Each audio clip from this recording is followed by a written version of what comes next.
Bueno, lo primero que tal vez es importante mencionar es que las decisiones que orientan la economía, los modelos económicos, los toma muy poca gente. Las decisiones que orientan la economía, qué es lo que hacen los países, de qué van a vivir los países, qué van a producir los países, esas decisiones no se toman generalmente con participación de mucha gente. Porque si así fuese, entonces, y si hubiese una discusión bien argumentada, bien con los temas tratados en profundidad, la gente diría, hay cosas que queremos y hay cosas que no queremos. Entonces, por ejemplo, si decimos, bueno, extractivismo, minería, ¿cuáles son los beneficios? ¿Cuáles son los perjuicios, las afectaciones? ¿Quién se beneficia? ¿Quién se perjudica? La decisión generalmente es no hacer esa actividad. Si nosotros preguntamos a la gente en la ciudad sobre la importancia de la minería, claro, la gente conduciendo un carro te va a decir, no, sin minería no puedo andar en mi carro. Pero si tú le preguntas a una persona que no vive en la ciudad, que a lo mejor puede tener carro, pero no depende de su carro, va a decir, bueno, no, tal vez no, depende, porque si yo no voy a poder producir y va a haber un deterioro y problemas de alimentación, de contaminación, entonces tal vez mejor decir no minería. Pero estas decisiones no están en los países. Esas decisiones son apoyadas o obedecidas por los que toman las decisiones en nuestros países. El modelo económico no lo diseñamos nosotros, lo sufrimos nosotros. Entonces, por ejemplo, un país tiene una deuda pública con el Banco Mundial, con bancos internacionales o con bancos de la banca extranjera. Entonces, lo primero que le dice el Fondo Monetario Internacional o el Banco Mundial es, a ver, ¿qué puede vender usted para pagar su deuda? ¿Y qué es lo más rápido? ¿Cómo puede usted pagar su deuda más rápido? Y lo asociado al extractivismo es lo que generalmente se presenta como lo primero a donde vamos a echar mano. Entonces tenemos minerales, tenemos petróleo, tenemos para hacer monocultivos, sin preguntarse cómo llegamos a tener esa deuda, por ejemplo. Entonces decimos, bueno, vamos a pagar la deuda con explotación minera y comenzamos a hacer minería. Y en la mayoría de los casos nos damos cuenta que después agotamos nuestros minerales pagando una deuda y vamos a mirar y la deuda es más grande. No pagamos nada. No logramos resolver el problema. Entonces decimos, ¿qué otra cosa podemos vender para pagar esa deuda?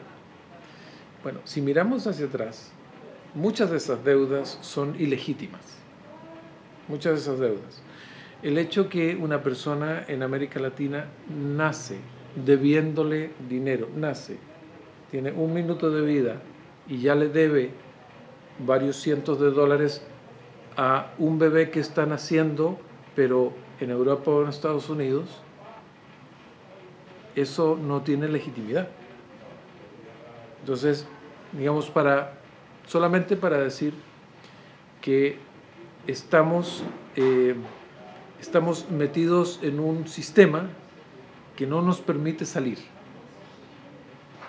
No nos permite salir, o no nos quiere dejar salir. Y ese sistema inventa cada vez más cosas para no salir. Y para que nosotros estemos obligados a que las decisiones de qué hacemos en nuestros países, en nuestros territorios, no la tomemos nosotros, sino que se tomen en otro lado. La minería es parte de eso.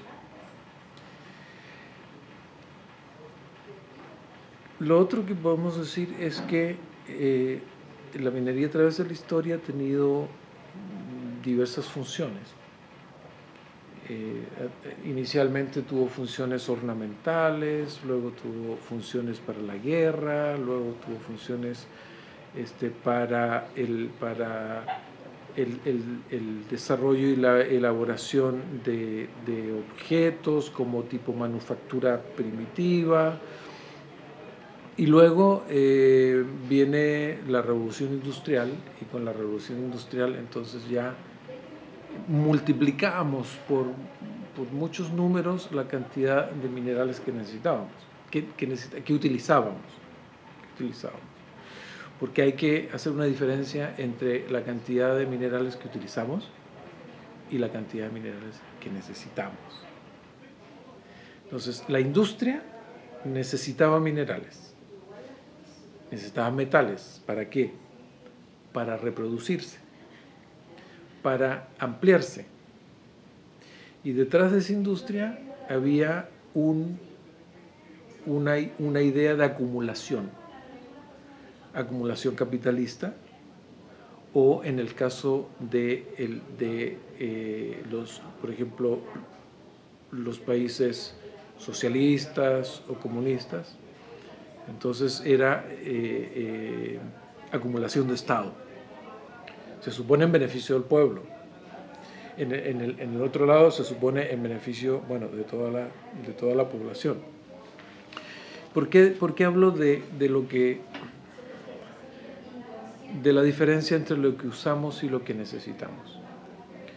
Porque hoy día, si nos preguntamos ¿por qué hacemos minería?, podemos obtener varias respuestas. Podemos decir, hacemos minería porque tenemos minerales. Hacemos minería porque necesitamos el dinero para tal cosa. Hacemos minería porque tenemos que pagar una deuda. Hacemos minería porque queremos crecer económicamente.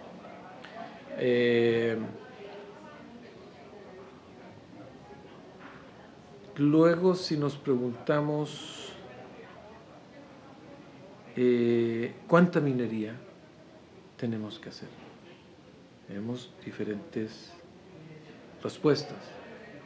Unos te pueden decir el máximo de minería, porque eso significa muchos ingresos, muchas divisas, muchos dólares, muchos euros, mucho de todo. Alguien puede decir ¿cuánta minería? Bueno, la minería que se pueda, que no ponga en riesgo fuentes de agua, que no ponga en riesgo ecosistemas, que no ponga en riesgo áreas naturales frágiles. Y alguien te puede decir ¿cuánta minería? La suficiente para las necesidades humanas fundamentales, o la suficiente para el buen vivir, la suficiente para la felicidad de la gente. Y luego podemos hablar de qué es el buen vivir, o qué es ser feliz, o cuáles son las necesidades humanas fundamentales. Pero no van a coincidir ninguna de las tres. Minería, todo lo que podamos hacer. Minería con ciertas precauciones es diferente, cantidad, intensidad. Para las necesidades humanas fundamentales es diferente, cantidad, intensidad. Para el buen vivir a lo mejor también es diferente. Entonces, hoy día estamos no solamente no decidiendo qué hacemos en nuestros países, sino que tampoco estamos decidiendo cuánto hacemos. Eso está decidido fuera. Si nosotros decimos minería de oro, ¿para qué hacer minería de oro? ¿Por qué necesitamos hacer minería de oro? ¿para qué se usa el oro? ¿Para qué, por ejemplo, sacamos desde el fondo de la tierra para meter en el fondo de la bóveda los bancos? Si tenemos efectos negativos ambientales, sociales y una serie de otras cosas, corrupción, delincuencia, etcétera, muy poco empleo, para luego poner debajo de la tierra nuevamente. Si nosotros decimos el oro, minería de oro, decimos 60, 70, más del 70% del fondo al fondo. 7% tecnología. Un porcentaje menor medicina. Y un porcentaje más o menos importante, joyería, por ejemplo. Joyas, suntuarios, ¿no? Entonces, si hoy día no hacemos minería de oro, no perdemos nada. La humanidad no se acaba, nadie se muere. Entonces, si pensamos qué minería de oro podríamos hacer ahora, en principio ninguna. Podemos decir, no hacemos minería de oro, no, porque oro hay para las necesidades humanas fundamentales, para 100 años, 200 años, fácil. Pero decimos, bueno, pero hay unas comunidades ahí en la selva que sacan su oro del río, poquito, no destruyen, y van y venden a los artesanos, y los artesanos hacen las joyas, y las joyas se usan ahí localmente, o se ven. Esa minería, por ejemplo, yo digo, no es mala minería. No es necesaria, no es necesaria. Pero puede que haya gente que lo necesite hacer, porque necesita vivir de algo. No hace daño, se beneficia, y además son volúmenes muy marginales, muy pequeños. Hoy día se está en la gran minería de oro, para sacar 0.35 gramos de oro, 0.35 gramos de oro, tienes que mover 1 tonelada de tierra. Entonces, si un proyecto, imagínate, para 0.35, 100 veces 0.35 es 1 onza de oro. O sea, 1 onza de oro son 100 veces esa tonelada. Súmale energía, agua, químicos, etc. Y los proyectos interesantes son de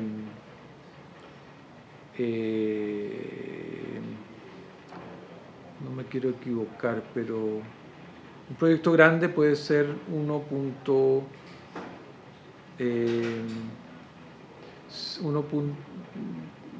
sobre 1 millón de onzas de oro. Entonces, si tú vas a una mina como la mina Yanacocha, en Perú, tú vas un mes y sacas una foto. Tú vas al mes siguiente, sacas la misma foto. Un cerro no hay, ya no está. Tú pones una foto encima de la otra, sí, y un cerro no hay. Ese cerro está allá, en otro lado. ¿Sí? Entonces, hay respuestas relativamente fáciles en la discusión sobre los temas de si hacer minería o no hacer minería, cuán buena es la minería, cuán mala es la minería, etc. Y el oro es una de ellas. El uranio es otra. No necesitamos hacer minería de uranio, porque uranio necesitamos para la energía nuclear, y energía nuclear está ya estamos despidiéndonos de la energía nuclear. El tema más importante es cuando comenzamos a hablar sobre la especie como de dependencia del modelo que tenemos nosotros en el mundo, un modelo globalizado, la dependencia de los minerales. Somos energía dependiente, minerales dependientes. Entonces, la cantidad de minerales que se extraen en función de un modelo que está basado en el consumo intensivo de minerales. Entonces, si tú compras un objeto, ese objeto que tiene minerales tiene una vida útil muy corta y esos minerales luego se pierden, algunos se reciclan, la mayoría no se recicla, entonces necesitas más minerales y cada vez más minerales, ¿sí? Un celular muere a los 5 años, ya no funciona. Los computadores, más o menos, la mayoría de las cosas así. Los carros. No sé si tú has escuchado de eso de la historia de las cosas, ¿sí? Bueno, la obsolescencia programada. La obsolescencia programada tiene que ver con el hecho de que las materias primas de las que se hacen estos bienes de consumo necesitan tener un flujo, porque ese flujo es lo que le da ganancia a los capitales especulativos internacionales. Entonces la minería no está al servicio de lo que nosotros necesitamos, y la cantidad y volumen de minerales que se extraen de la tierra y se usan están en función de las necesidades de la reproducción del capital financiero. Entonces, si volvemos nuevamente a la pregunta, ¿para qué hacemos minería así como la hacemos ahora? Para los capitales financieros internacionales, muchos de ellos especulativos.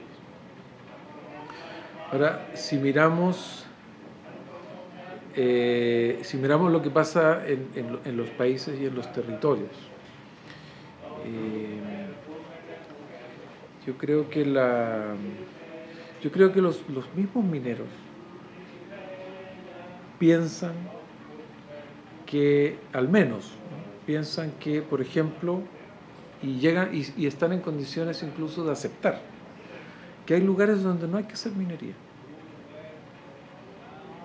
que hay lugares donde es legítimo decir no a la minería, que hay lugares donde la tecnología no puede resolver los problemas que genera la minería. Y eso, bueno, es un reconocimiento muy básico tal vez, que no es público además, pero que los empresarios mineros están dispuestos a aceptar. Por lo tanto, no es verdad que la minería se puede hacer en cualquier lugar. Ahora, si miramos nuevamente los lugares donde se hace minería y la relación con las comunidades, con la gente que vive y que puede ser afectada por la minería, nosotros vemos que tú me dices hasta dónde, ¿no? Okay. Nosotros vemos que la amenaza de la minería para las actividades tradicionales, para las comunidades, es una amenaza que se termina cuando se terminan los minerales. Porque las comunidades pueden oponerse y volver a oponerse, y siempre van a estar viniendo las empresas a intentar extraer esos minerales de ahí. El caso acá El Salvador es bien interesante, porque no solamente están demandados en el CIADI, sino que mientras exista esa cantidad de oro ahí, ellos van a tener el problema del acoso de los mineros. Entonces, y ese es un problema serio, ¿no? ¿Cómo hacer para decirle a una comunidad, ustedes nunca van a poder descansar? Una comunidad que empieza un conflicto por minería, nunca van a poder descansar, nunca. Eso psicológicamente es difícil de asumir, es difícil de aceptar. Entonces, claro, por eso vemos que las resistencias y los conflictos van así, bajan, suben, bajan, suben, porque es imposible estar viviendo permanentemente con el peso de la amenaza de que tu territorio está en peligro y va a seguir siempre en peligro mientras existan los minerales debajo de la tierra.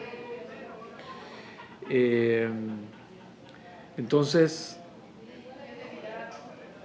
llega un momento en que la gente dice, pero entonces esta es una maldición. Somos ricos porque tenemos oro aquí abajo, pero estamos malditos porque nunca vamos a poder vivir tranquilos.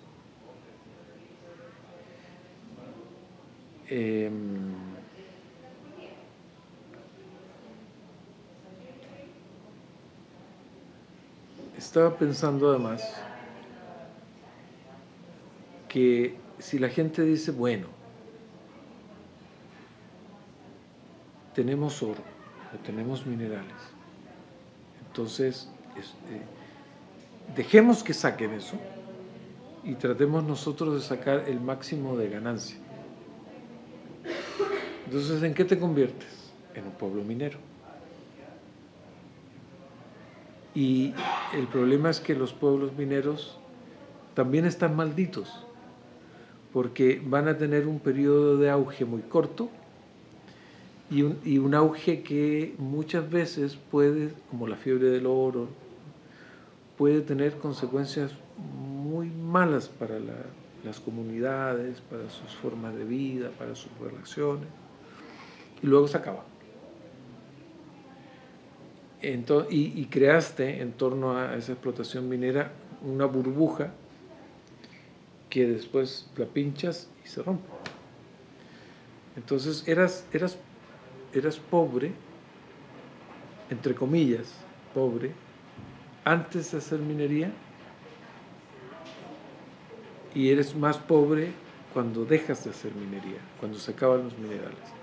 Yo nací en un pueblo minero, minería de carbón, subterránea. Era un pueblo pobre antes, pobre entre comillas, ¿no? Pobre desde el concepto tradicional de pobreza, que no tienes dinero, que no tienes lujos, pero tienes una vida tranquila, tienes una vida confortable, claro, no tienes las tecnologías, no tienes los lujos, pero tienes autonomía, tienes libertad, tienes una serie de cosas que tal vez no valoras en ese momento, ¿sí? Luego todo eso lo hipotecas por una actividad, la minería. Entonces empiezas a creer que eres más feliz porque tienes más dinero, más cosas, etc. Y luego se acaba la minería. Y has perdido todo lo que tenías antes y además, bueno, no puedes seguir haciendo lo mismo porque hay ya destrucción, contaminación y la gente se va y tú también tienes que irte. Entonces, eso se transforma en pueblos fantasmas. Y es lo que pasó con mi pueblo. Mi pueblo fue, durante el tiempo que se hizo minería, fue un pueblo pobre porque los mineros de carbón debajo de la tierra, enfermándose tempranamente, vivían una vida mala. Tenían trabajo, claro, pero la vida del minero no es una vida que mucha gente, si la conoce desde fuera, mucha gente la envidia. La vida del minero no es envidiable. La fortuna del minero puede ser envidiable, pero para tener esa fortuna, entre comillas, tienes que vivir un largo periodo de penurias. Y se acabó la minería en mi pueblo ahora es más pobre que antes.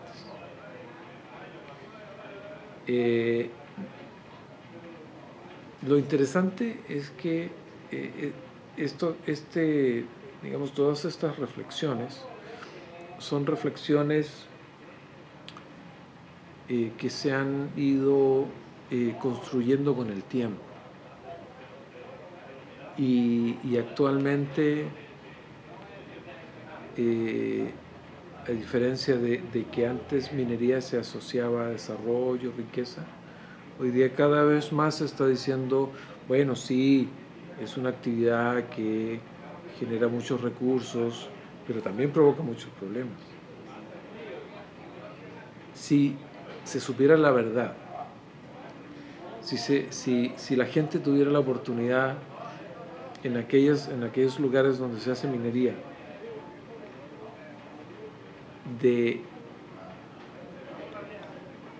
y se respondieran ¿para qué se hace minería? ¿Por qué se hace esta cantidad de minería? ¿Quién gana con la minería? Entonces yo creo que las condiciones serían diferentes, porque en las oportunidades en que eso se ha descubierto, entonces ha crecido mucho el rechazo a la actividad minera. ¿Por qué las empresas mineras vienen a ofrecer cosas que nunca van a cumplir? Porque si no las ofrecen, nadie quiere minería.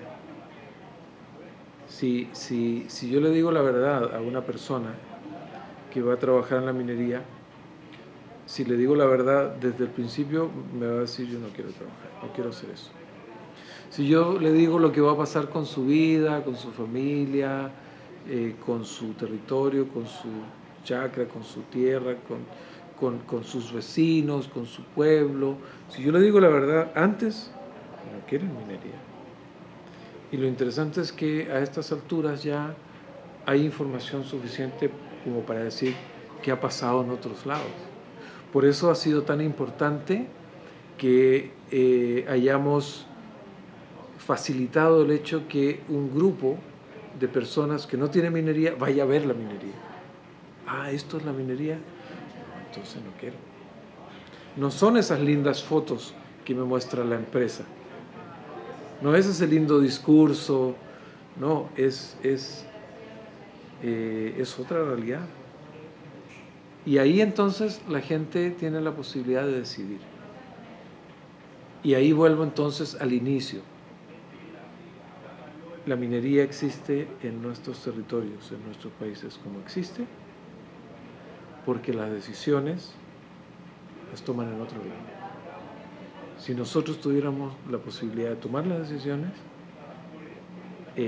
informados, conociendo, entonces probablemente no habría la minería que hay hoy día en nuestros territorios, nuestro continente, etc.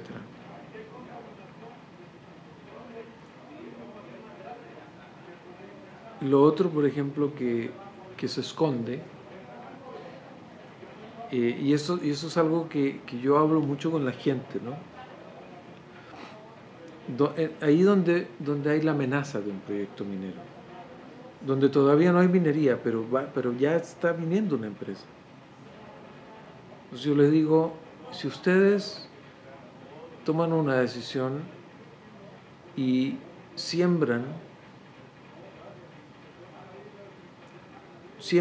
la mayoría de ustedes, o producen algo y se equivocan. Entonces pierden lo invertido, pierden el capital invertido, no tienen ganancia. Es un problema serio, sí, es un problema serio. Tomaron una decisión equivocada y probablemente les va a costar salir de esa decisión equivocada unos 5 años, porque van a tener que obtener créditos tal vez, o empezar nuevamente desde chiquito, para volver a producir, para volver a hacer algo que les dé rentabilidad y que les dé producción y que puedan vivir. Por ejemplo, yo decido producir manzanas. Y produzco manzanas, siembro los árboles, invierto, estoy 2 años. Al tercer año los árboles empiezan a dar manzanas. El cuarto año aumenta la cantidad de manzanas. El quinto año todos mis vecinos tienen manzanas y la manzana no vale nada. Y yo pierdo la inversión y no recupero casi nada. Entonces me va a costar probablemente 5 años en salir de esa crisis por una mala decisión. Entonces yo le digo a la gente, si ustedes aceptan la minería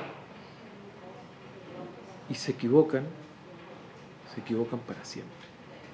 No hay cómo volver atrás. No hay cómo volver atrás. Si la decisión es equivocada,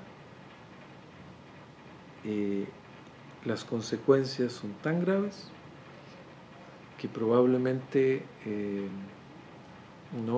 las opciones que van a tener no van a tener opción, porque la decisión de hacer minería tiene efectos para siempre. Para siempre significa 100, 200 años, vamos a estar muertos. Eso es para siempre, o sea, no es que sea para siempre miles de años, no, pero para siempre en la vida de 1 o 2 generaciones, yo y mis hijos. No hay opción, la equivocación es para siempre. Y claro, a veces me miran así como, está exagerando, ¿no? Yo le digo, bueno, en el norte de Francia, en un pueblito, la gente estaba enfermándose y fueron al centro de salud, hicieron análisis, empezaron a buscar y se estaban enfermando. Entonces tenían síntomas.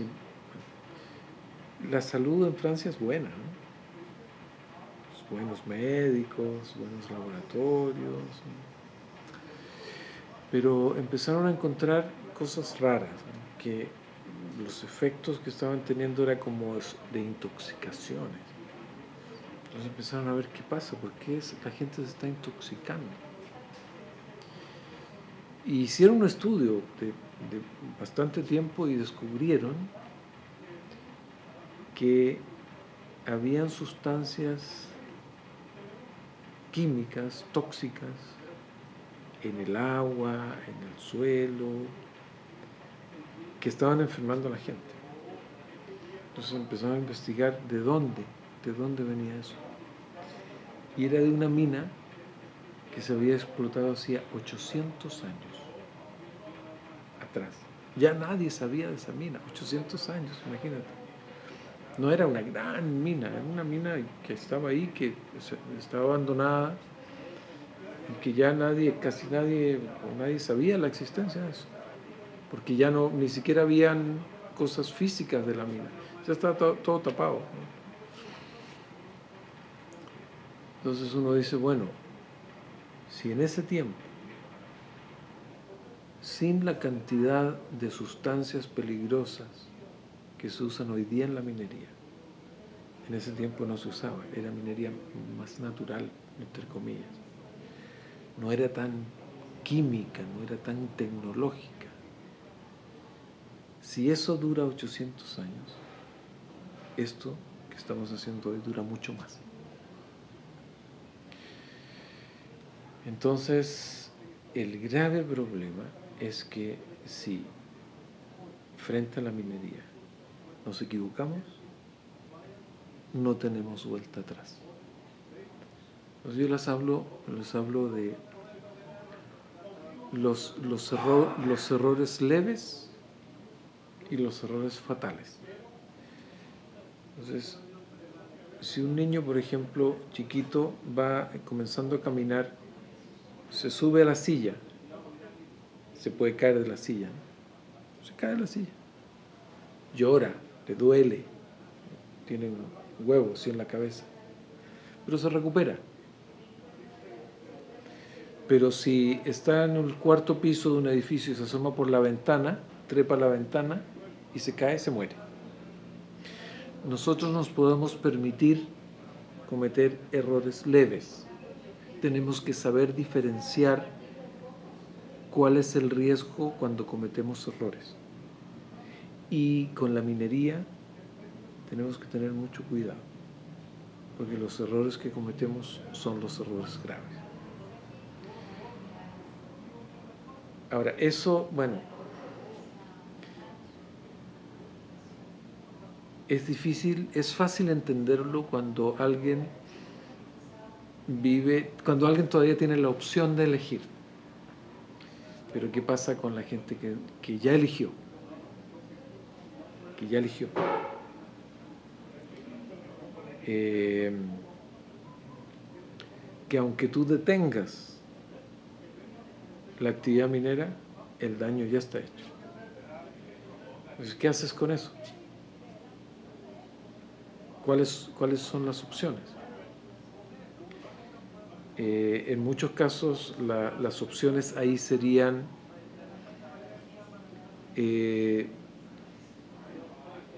abandonar el lugar, no estar en el área posible de influencia de la contaminación.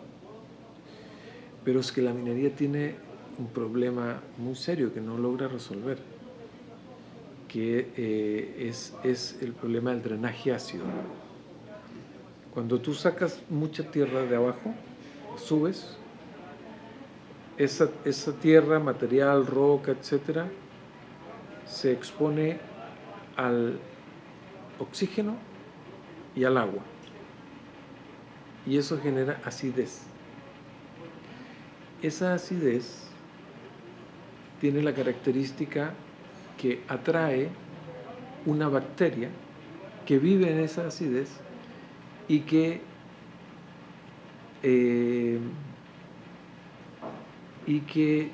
aumenta el proceso de acidez, lo acelera. Y ese proceso no para nunca más. Entonces, si sacamos, por ejemplo, para explotar el oro, ya decíamos que 0.35 gramos es una tonelada, y para sacar una onza de oro necesitamos 100 de esas toneladas. Y una onza es un poquito, son 33 gramos, una onza Troy. Entonces, una mina que trabaja 10 años, son montañas y montañas y montañas. Esas montañas expuestas al oxígeno y al agua generan drenaje ácido. Y ese drenaje ácido va siempre aumentando. Sudáfrica, por ejemplo, tiene contaminadas sus aguas subterráneas con acidez. El otro tema es que la acidez hace que se desprendan los metales pesados y que los metales pesados fluyan, que los metales pesados se liberen de la roca por la misma acidez. Entonces acelera el proceso de contaminación. Sudáfrica tiene alrededor de la capital de Sudáfrica, que se me olvidó en este minuto, ¿cómo se llama? Bueno, pero el agua subterránea está contaminada y cuesta millones y millones y millones de dólares tratar el agua, quitarle la contaminación, es muy caro. Y el problema es que tú no puedes decir, bueno, aquí vamos a aplicar un plan de saneamiento del agua y la vamos a limpiar. No, eso no se puede hacer. Entonces tú siempre vas a tener que, cada vez que estés sacando agua de abajo para alguna actividad que necesitemos, vas a tener que estarla limpiando. Entonces, eso es lo que yo digo cuando cuando menciono que si uno toma una mala decisión en minería es para siempre. ¿Cuál es la buena noticia? La buena noticia es que antes eso sucedía sin que mucha gente se preocupara. Hoy día hay una preocupación muy grande. Entonces, hoy día ya hay cada vez menos científicos que se atreven a decir que la minería no contamina, que la minería no provoca daño. Entonces, están tratando, los mismos mineros y los promineros están tratando de buscarle. Por eso, hoy día decían, el discurso ha ido cambiando. Ya no es que la minería es desarrollo, la minería es bienestar, la minería es trabajo. No. O sea, tenemos que construir una minería virtuosa, inclusiva y no me acuerdo qué más. ¿Y por qué es eso? Porque el rechazo a la minería, y como lo estamos haciendo hoy, ha ido creciendo. Y en América Latina existe OCMAL, en Asia existen otras iniciativas, en África existen también redes, y la resistencia a la minería crece, y crece, y crece, y crece, y crece.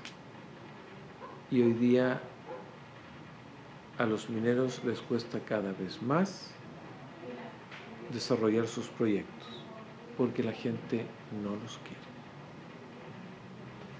Y la mayoría de los proyectos que no se desarrollan porque la gente no quiere que se desarrollen. Y los mineros están ahí con sus capitales, con sus finanzas, están así. Tienen su proyecto, tienen los financistas y están las comunidades que rechazan. Entonces los mineros le dicen a los financistas, no, si la gente sí quiere minería, pero la gente ya encontró la forma de saltar por encima del minero e ir a decirle al financista, no es verdad, nosotros no queremos esa minería. Entonces los financistas le dicen a las empresas, no queremos estas inversiones como los diamantes de sangre, no queremos. No queremos financiar minería con críticas desde los derechos humanos. No queremos minería con represión, con criminalización. Y esa es una buena noticia, porque desde ese punto de vista la minería está en crisis. La minería cada vez tiene que argumentar más y mejor y evidenciar y demostrar que lo que está diciendo es verdad. Porque desde este lado no lo creen y de este lado exigen que estos que están acá acepten. Y si no, no hay. Bueno, no es que sea en toda la minería, en todos los casos, en todas las empresas, pero eso va creciendo. Va creciendo y creciendo y creciendo. Y eso antes no existía. Entonces, la buena noticia es que la minería no ha logrado la legitimidad que necesita. Y la otra noticia buena es que es posible que no la va a lograr. La legitimidad ya no la va a lograr. Entonces, cuando no logra la legitimidad empieza el chantaje. Entonces, pero ¿cómo usas tu computadora si no quieres minería? Entonces la gente dice, sí, claro. Pero cuando la gente se da cuenta de que en realidad están haciendo que nosotros seamos parte de este proceso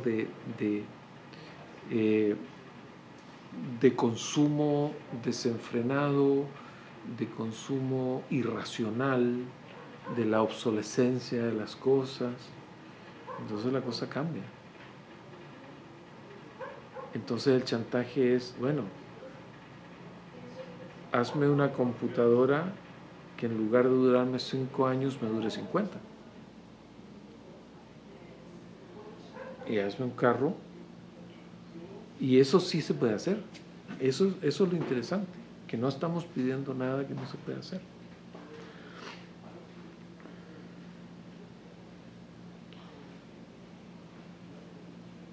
Ahora, uno se pregunta por qué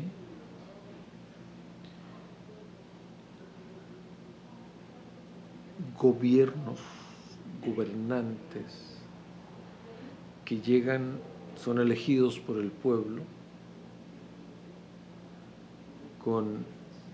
porque esos gobernantes dicen agua sí, oro no, y la gente vota por ellos.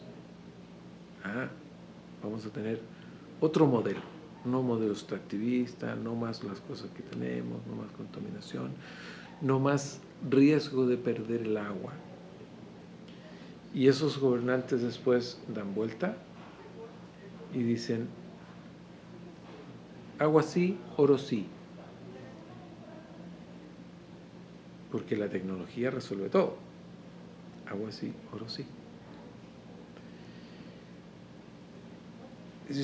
Si nosotros además miramos que lo que aporta la minería transnacional a los estados solo existe cuando las empresas mineras tienen sobreganancia. Cuando tienen ganancia, no aportan. Cuando tienen sobreganancia, aportan.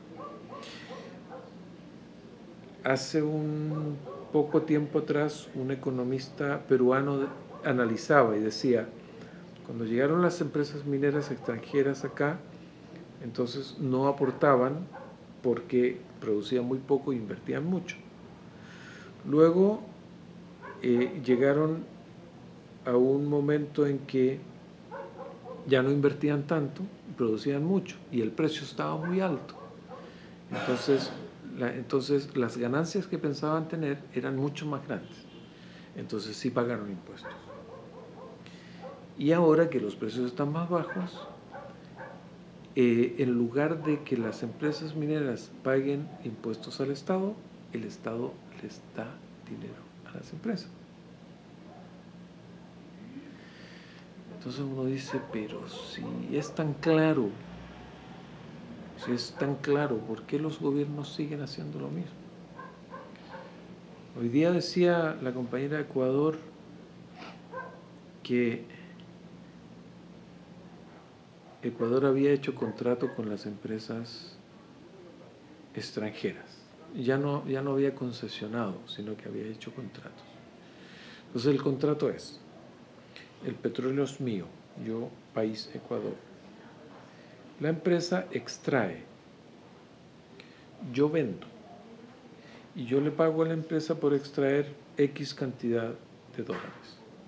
Cuando yo hice ese contrato con la empresa, el barril de petróleo estaba a $100. Entonces dijimos, ya, yo le pago a la empresa $40. Y la empresa entonces, y yo vendo a 100 y gano 60. Pero hoy día el barril de petróleo ecuatoriano está a $11 en el mercado. Y yo igual tengo que pagarle 40 a la empresa para qué. Entonces, ¿qué estoy haciendo yo? Estoy perdiendo $30. Estoy perdiendo $29. Entonces uno dice, pero ¿y entonces por qué los presidentes, los ministros de Economía dicen, sí, tenemos que seguir haciendo minería, petróleo, etcétera?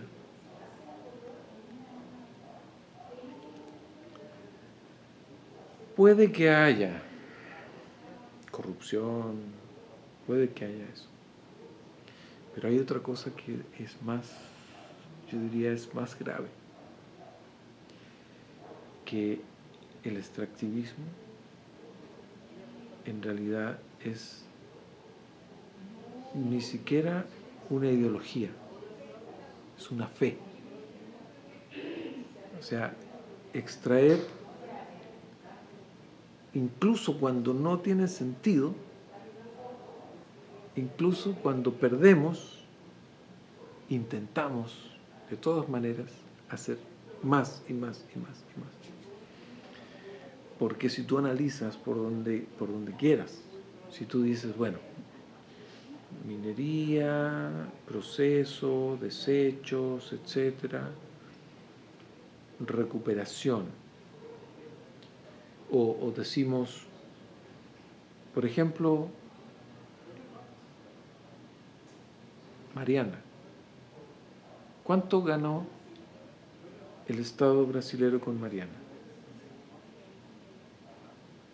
¿Cuánto va a tener que invertir el Estado brasileño con Mariana? ¿Ganó con Mariana? ¿Perdió con Mariana? Bueno, con la mina, entonces, claro, desde el punto de vista de los beneficios económicos, sociales, ambientales, etcétera, todas estas actividades son un mal negocio. Entonces, si son un mal negocio, ¿por qué se hacen? Hay otra cosa interesante, ¿no? Cuando se habla de la maldición de la abundancia. La maldición de la abundancia dice que si tú tienes mucho de algo, vas a querer usar ese algo y en lugar de enriquecerte vas a ser más pobre. Incluso el mismo Banco Mundial dice, hay una franja en la Tierra que está cerca del Ecuador y donde hay zonas con mucha riqueza. Y a pesar de que hay zonas con mucha riqueza de recursos naturales, minería, gas, petróleo, etc. A pesar de eso, a pesar de que se intenta usar eso para generar riqueza, lo que en realidad generan es pobreza. Entonces, para mí es muy difícil entender cómo puedo entender a los gobiernos y los políticos liberales o neoliberales, porque está en su ideología, está el rentismo, el obtener renta de donde sea. Y en este caso, bueno, si es renta de los recursos naturales, minerales, etc. Pero no entiendo a los políticos del socialismo del siglo XXI o de los gobiernos alternativos, que se supone que es gente que no está definida, determinada por el pensamiento liberal o neoliberal, que son libres de eso. Entonces, ¿por qué ellos toman esas decisiones?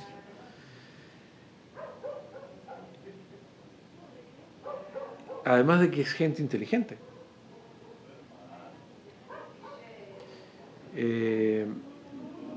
Pueden haber varias respuestas. Y una de las respuestas puede ser que efectivamente las decisiones ya no se toman acá. Y que es muy difícil oponerse y liberarse de ser prisionero de este sistema donde tenemos asignado el rol de productores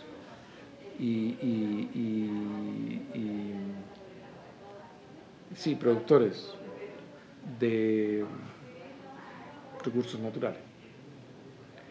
Pero sí todo. Creo que el gran desafío es replantear el modelo completo. Desde quién toma las decisiones hasta para qué, cuánto, dónde hacemos minería. Entonces, no es un tema que se resuelva solo en una comunidad, solo en un país. Es un tema que hay que mirarlo a nivel global. Yo hoy día hacía minería submarina ya están hechos, los barcos ya están construidos para bajar 5 kilómetros, 5.000 metros y sacar las rocas o barrer el suelo marino y extraer el suelo marino, que es muy frágil desde el punto de vista biológico, es muy frágil, pero ya está hecho, ya hay autorizadas faenas mineras a 5.000 metros de profundidad que están mirando los asteroides, sí es verdad. Entonces, no hay otra posibilidad que analizar y mirar la complejidad a todo nivel, porque el tema no se resuelve con un gobierno post-extractivista. El tema es global. Y es por eso que necesitamos nosotros, por ejemplo, estas redes regionales y los vínculos internacionales y lograr entender que el cambio no depende solamente de lo que nosotros podamos hacer localmente o nacionalmente. Entonces es una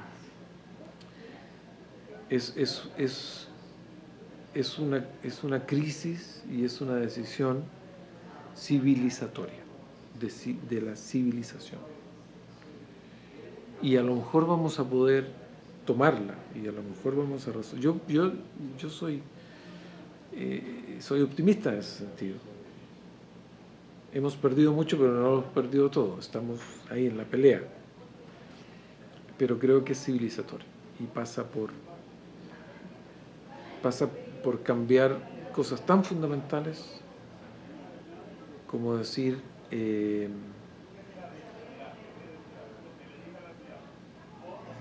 qué manera soy feliz, porque así como está viviendo el mundo moderno y todo, eso no es felicidad. Fíjate que Bután tiene un indicador de felicidad, y yo lo he conversado con los europeos y los europeos se ríen. No, pero ¿cómo?